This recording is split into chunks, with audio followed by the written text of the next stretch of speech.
ಈ ವಾರದಲ್ಲಿ 24ನೇ ತಾರೀಕಿಂದ ಭಾಳ ವಿಶೇಷವಾಗಿ 30ನೇ ತಾರೀಕು ಈ ವಾರದಲ್ಲಿ ಹೇಗಿರ್ತವೆ ಗ್ರಹಗಳು ಅನ್ನೋದು ಇಂಪಾರ್ಟೆಂಟ್ ಆಗುತ್ತೆ. ಯಾರ್ಯಾರ ಮೇಲೆ ಚಲನವನ್ನೇ ಮಾಡ್ತಿದ್ದಾರೆ ಅನ್ನೋದು ಇಂಪಾರ್ಟೆಂಟ್ ಆಗುತ್ತೆ.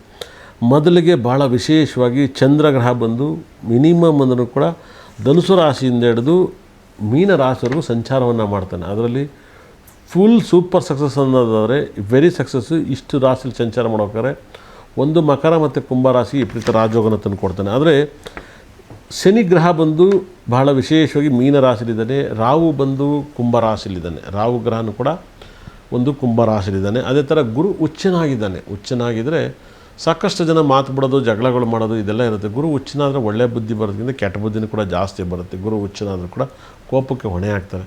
ಕೇತು ಗ್ರಹ ಬಂದು ಸಿಂಹರಾಶಿಲಿದ್ದಾನೆ. ಯಾವುದೇ ಕಾರಣಕ್ಕೂ ಯಾವುದೇ ಗ್ರಹನೂ ಬದಲಾವಣೆ ಆಗಿಲ್ಲ. ಇಲ್ಲೇನಾಗುತ್ತೆ, ಬುಧ ಮತ್ತು ಶುಕ್ರ ತುಲಾ ರಾಶಿಲಿದ್ದಾರೆ. ಬುಧ ಮತ್ತು ಶುಕ್ರ ಇಲ್ಲೇನಾಗುತ್ತೆ, ಶುಕ್ರ ಬದಲಾವಣೆ ಆಗ್ತಾನೆ. ಈ ವಾರದಲ್ಲಿ ಶುಕ್ರ ಬದಲಾವಣೆ ಆಗ್ತಾನೆ. ಆದರೆ ಬುಧ ಅಲ್ಲೇ ಇರ್ತಾನೆ ತುಲಾ ರಾಶಿಯಲ್ಲಿ. ಹಾಗಾಗಿಯೇ ಈ ವಾರದಲ್ಲಿ ವಿಪರೀತ ರಾಜಯೋಗದ ಒಂದು ಫಲವನ್ನು ಕೊಡಬೇಕಂದಾಗ ಸೂರ್ಯ ಮತ್ತು ಶುಕ್ರ ಕುಜಗ್ರಹ ತುಂಬ ಸ್ಟ್ರಾಂಗ್ ಆಗಿದ್ದಾನೆ.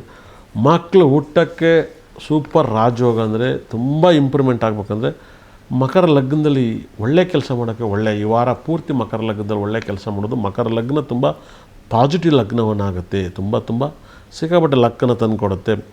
ಅದೇ ಥರ ಕಟಕ ಲಗ್ನದಲ್ಲಿ ಹುಟ್ಟಿದರೆ ಖಂಡಿತ ಕೂಡ ತಂದೆಗೆ ಆರೋಗ್ಯ ಸಮಸ್ಯೆ ಬರೋದು, ಸಮಸ್ಯೆಗಳು, ಆಸ್ಟೆಂಟು, ಮನೇಲಿ ದುಃಖಗಳು ಅತಿ ಹೆಚ್ಚು ಆಗುತ್ತೆ.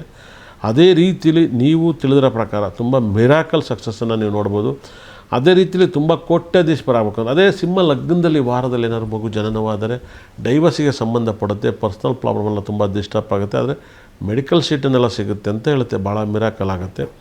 ಅದೇ ರೀತಿಯಲ್ಲಿ ಒಂದು ಸಕ್ಸಸ್ಸನ್ನು ಕಾಣಬೇಕು ಅಂದರೆ ಸಿಂಹ ರಾಶಿಯಲ್ಲಿ ಏನಾದ್ರು, ಧನು ರಾಶಿಯಲ್ಲಿ ಏನಾದ್ರು ಮಕ್ಕಳು ಹುಟ್ಟರೆ ತಂದೆಯನ್ನು ಬೇಗ ಕಳ್ಕೊತಾರೆ. ತಂದೆಗೆ ಸಮಸ್ಯೆಗಳು ಬರ್ತವೆ, ತಾತನ ಸಮಸ್ಯೆ ಬರುತ್ತೆ. ಈ ವಾರದಲ್ಲಿ ಧನುರ್ ಲಗ್ನದಲ್ಲಿ ಮಗು ಜನನವಾಗಬಾರ್ದು. ಅದನ್ನು ಮುಂದೂಡಿ ಮಗುವಿನ ಜನನವಾದರೆ ತುಂಬ ಒಳ್ಳೆಯದಾಗುತ್ತೆ. ಯಾಕಂದರೆ ಸೂರ್ಯ ಬುಧ ಶುಕ್ರ ಗ್ರಹಗಳೆಲ್ಲ ವ್ಯಯಸ್ಥಾನದಲ್ಲಿದ್ದಾಗ ಮಕ್ಕಳು ಜನನವಾಗಬಾರ್ದು.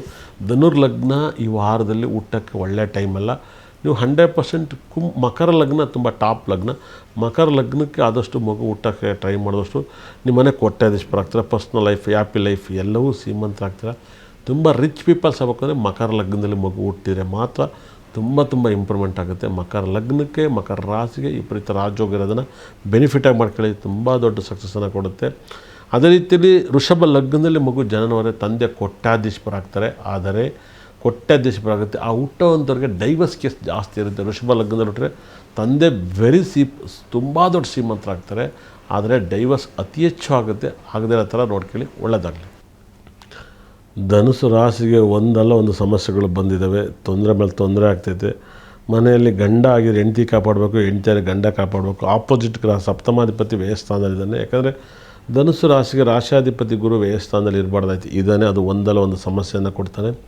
ಅದೇ ರೀತಿಯಲ್ಲಿ ನಿಮಗೆ ಸುಖ ಸ್ಥಾನದಲ್ಲಿ ಶನಿಗ್ರಹ ಕೂರಬಾರ್ದಾಗಿತ್ತು. ಅವನು ಮೀನ ರಾಶಿಯಲ್ಲಿ ಶನಿಗ್ರಹ ಕೂತಿದ್ದಾನೆ. ಅದೇ ಥರ ರಾಹುಗ್ರಹನೂ ಕೂಡ ಕುಂಭರಾಶಿಲಿ ಕೂರಬಾರ್ದಾಗಿತ್ತು. ರಾಹು 3ನೇ ಮನೆ ಕೂತಿರ್ಬೇಕು ಅಂತ ಜ್ಯೋತಿಷ್ ಹೇಳಿದಾನೆ. 3ನೇ ಮನೆ ಅಧಿಪತಿ ಸುಖಸ್ಥಾನಾಧಿಪತಿ, 3ನೇ ಮನೆ ಅಧಿಪತಿ ಕೋಪ ಅಧಿಪತಿ 4ನೇ ಮನೆಗೆ ಹೋಗಬಾರ್ದಿತ್ತು, ಹೋಗಿದ್ದಾನೆ.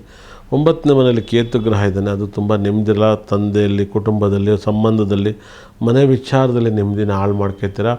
ಅದೇ ಥರ ಗುರು ರಾಶಾಧಿಪತಿ ಉಚ್ಚಿನಾಗ ಅಷ್ಟಮ ಸ್ಥಾನಕ್ಕೆ ಹೋಗಬಾರ್ದಾಗಿತ್ತು. ಅಷ್ಟಮ ಸ್ಥಾನಕ್ಕೆ ಹೋಗೋದಲ್ದಲ್ಲೇ ಗುರು ನಿಮಗೆ ವ್ಯಯಸ್ಥಾನ 12ನೇ ಭಾವನ ನೋಡಬಾರ್ದಾಗಿತ್ತು. ನೋಡ್ತಾ ಇದ್ದಾನೆ. ಬುಧಗ್ರಹ ತುಂಬ ಚೆನ್ನಾಗಿದ್ದಾನೆ. ಸಪ್ತಮಾಧಿಪತಿ, ದಶಮಾಧಿಪತಿ ಲಾಭಸ್ಥಾನದಲ್ಲಿರೋದ್ರಿಂದ ಯೋಗವನ್ನು ಕೊಡ್ತಾನೆ. ಆದರೆ ಯೋಗವನ್ನು ಕಿತ್ಕೊಳಕ್ಕೆ ಶುಕ್ರ ಗ್ರಹನೂ ಕೂಡ ಧನುಸು ರಾಶಿಗೆ 12ನೇ ಮನೆಯಲ್ಲಿದ್ದಾನೆ. ಶುಕ್ರ 12ನೇ ಮನೆಯಲ್ಲಿದ್ದಾನೆ. ಕುಜ 12ನೇ ಮನೆಯಲ್ಲಿ, ಸೂರ್ಯನೂ ಕೂಡ 12ನೇ ಮನೆಯಲ್ಲಿದ್ದಾನೆ. 3 ಗ್ರಹ 12ನೇ ಮನೆಯಲ್ಲಿದ್ದಾನೆ. ಸ್ವಲ್ಪ ಆರೋಗ್ಯ ಸಮಸ್ಯೆ ಆಗುತ್ತೆ. ಸ್ವಲ್ಪ ಜನಕ್ಕೆ ಕಿಡ್ನಿ ಲಿವರ್ ಡ್ಯಾಮೇಜ್ ಆಗಿದ್ದರೆ 100%, ಇಲ್ಲ ಇದು ಡಯಾಬಿಟ್ ಆಗಿದ್ದರೆ ಸ್ವಲ್ಪ ಹುಷಾರಾಗಿರಬೇಕು. ಶುಗರು BP ಜಾಸ್ತಿ ಆಗಿದ್ದವ್ರಿಗೆ 100% ಊಟದಲ್ಲಿ ಕಮ್ಮಿ ಇರಬೇಕು. ಮತ್ತು ಕಾಲು ನೋವು ಇವೆಲ್ಲವೂ ಕೂಡ ಕಾಣಿಸ್ತಾ ಹೋಗುತ್ತೆ. ಹಣೆಗೆ ಏಟು ಬೀಳುತ್ತೆ. ಯಾಕಂದರೆ ಅಷ್ಟಮಾಧಿಪತಿ ರಾಶಾಧಿಪತಿ ಅಷ್ಟಮಕ್ಕೆ ಹೋದರೆ ಹಣೆ ಒಡೆದೋಗುತ್ತೆ, ಗಾಯ ಬೀಳುತ್ತೆ, ಕೂದಲು ಉದುರೋಗುತ್ತೆ. ಈ ಟೈಮಲ್ಲಿ ತುಂಬ ಜನಕ್ಕೆ ಕೂದಲು ಉದುರ್ತಾ ಇರುತ್ತೆ. ಧನುಸು ರಾಶಿ ನೋಡಿ ನಿಮಗೆ ತುಂಬ ಕಣ್ಣು ಮೊಬ್ಬ ಕಾಣುತ್ತೆ. ಯಾಕಂದರೆ ಸೂರ್ಯಗ್ರಹನೂ ಕೂಡ 12ನೇ ಮನೆಯಲ್ಲಿದ್ದಾನೆ. ಸೂರ್ಯನು ಕೂಡ 12ನೇ ಮನೆ ಇರಬಾರ್ದು, ಕಣ್ಣು ಮೊಬ್ಬಾಗುತ್ತೆ. ಪಂಚಮಾಧಿಪತಿ ಬುಧ ಕುಜಗ್ರಹನೂ ಕೂಡ ವ್ಯಯಸ್ಥಾನದಲ್ಲಿದ್ದಾನೆ. ಮಕ್ಕಳು ಹೇಳಿದ ಮಾತು ಕೇಳಲ್ಲ. ತುಂಬ ನೋವನ್ನು ಅನುಭವಿಸಿದ್ರೆ ಮಕ್ಕಳು ಹೇಳಿದ ಮಾತು ಕೇಳಲ್ಲ. ಬುಧನೂ ಕೂಡ ನಿಮಗೆ ಲಾಭದಲ್ಲಿದ್ದಾನೆ. ಹೆಂಡತಿ ನೀವು ಗಂಡ ಹೆಂಡತಿ ನೀವು ನೆಮ್ಮದಿಯಾಗಿರ್ಬೋದು, ಆದರೆ ಬೇರೆ ಎಲ್ಲವೂ ಕೂಡ ಡಿಸ್ಟರ್ಬ್ ಆಗಿದೆ. ನೀವು ಮಾಡ್ಕೋಬೇಕಾದ್ರೆ ಒಂದೇ ಒಂದು ಪರಿಹಾರ, ಭಗವಂತನಿಗೆ ಗಂಡ ಹೆಂಡತಿ ಇಬ್ಬರೂ ಸೇರಿ ಡೈಲಿ ನಮಸ್ಕಾರ ಮಾಡೋಕು. ಗಂಡ ಒಂದು ಟೈಮ್ ಪೂಜೆ ಮಾಡೋದು, ಹೆಂಡತಿ ಒಂದು ಟೈಮ್ ಅದಲ್ಲ, ಇಬ್ಬರು ಒಟ್ಟಿಗೆ ಪೂಜೆ ಮಾಡಿ ದೋಷ ನಿವೃತ್ತಿ ಆಗುತ್ತೆ, ಒಳ್ಳೆಯದಾಗುತ್ತೆ. ಯಾಕಂದರೆ ಗಂಡ ಹೆಂಡತಿ ಇಬ್ಬರು ಕೂಡ ದೇವ್ರ ಮನೆಯಲ್ಲಿ ಪೂಜೆ ಮಾಡೋದು ತುಂಬ ಲಕ್ ಬರುತ್ತೆ.